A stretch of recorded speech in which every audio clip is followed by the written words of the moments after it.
Hi, everyone. Thanks for being here with us on Up with KREM. We are tracking breaking news this morning. A lot to get to. The big story right now is what's happening in Pullman. This morning, we've learned that a man is dead after a standoff next to WSU's campus. Channing Curtis is in Pullman right now. Channing, what information do you have for us this morning?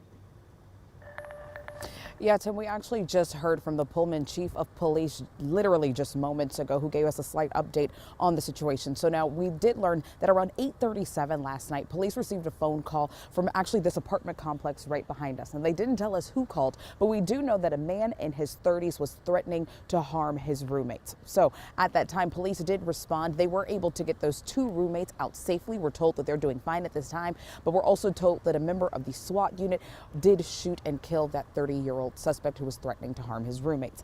Now, again, police have told us that this is the early stages of the investigation, so they are continuing to work. And again, this is a very active scene behind me right now.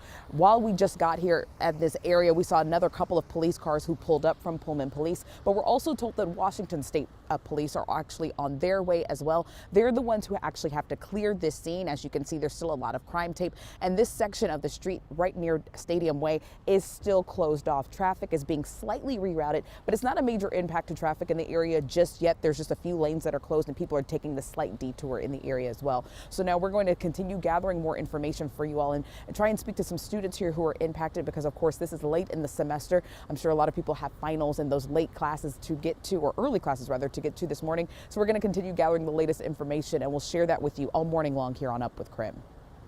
All right, Channing Curtis reporting live in Pullman for us. Thank you, Channing. We'll check back in with you. All right, let's turn our attention now to the weather forecast. Nicole Hernandez is tracking a cold morning today and really in the next several days. And Nicole, you're even now looking at chances for more snow next week. Yeah, it's a really interesting forecast going on right now, because we were talking about like extremely cold temperatures, but now it looks like maybe not extremely cold temperatures, but below average temperatures with snow instead. Coming up in the full forecast, I'll break down exactly how and why that's happening. But for now, we're just chilly across the Spokane area here in the Riverfront Park, looking nice. We're about 30 minutes away from the official sunrise, so the light is starting to come out now. 22 degrees with some fog here in the Spokane area. Taking a look at the fog across our region. Every single day I've said it, we've got dense fog and potential freezing fog. So right now we're at less than a quarter-mile visibility just west of Spokane, 1 mile visibility up in Deer Park.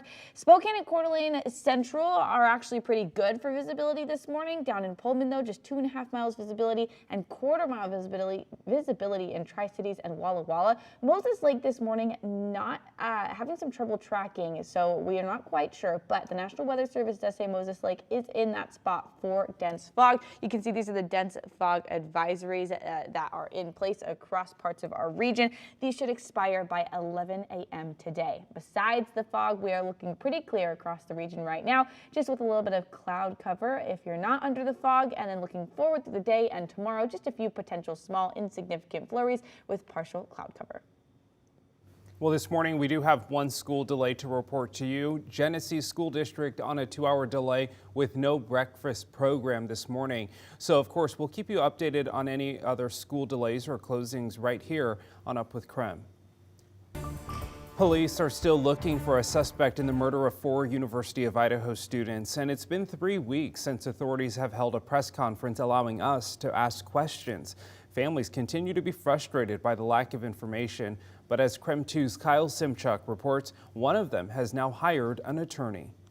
We've learned the family of Kaylee Consalves met with investigators and the Latah County prosecutor on Monday, and with them, attorney Shannon Gray, who told me the family is asking for more accountability and communication from authorities. Gray says Kaylee's family supports law enforcement and is grateful for the amount of resources on the case, but he says they've done a poor job of keeping families in the loop. Obviously, there is sensitive information that police are not giving out, but Gray says when it comes to the small updates they're sharing, Kaylee's family is hearing about it on Facebook and news reports.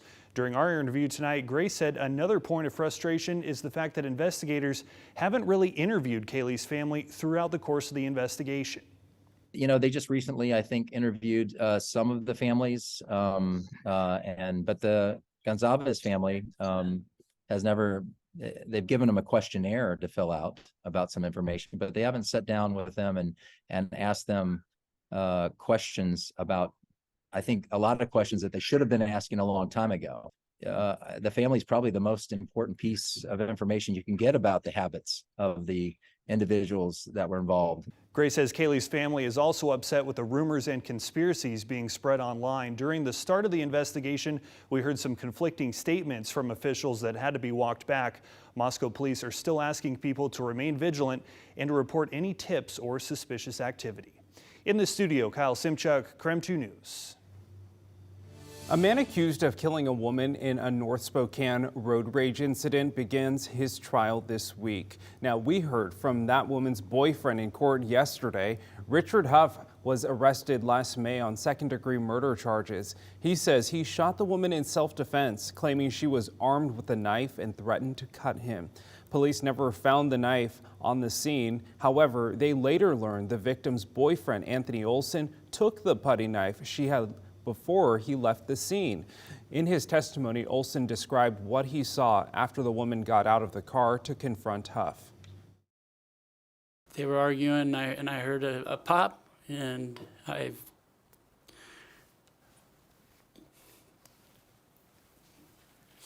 told somebody I was screaming, "Call 911, somebody call 911," and I freaked, and I had warrants, and I left.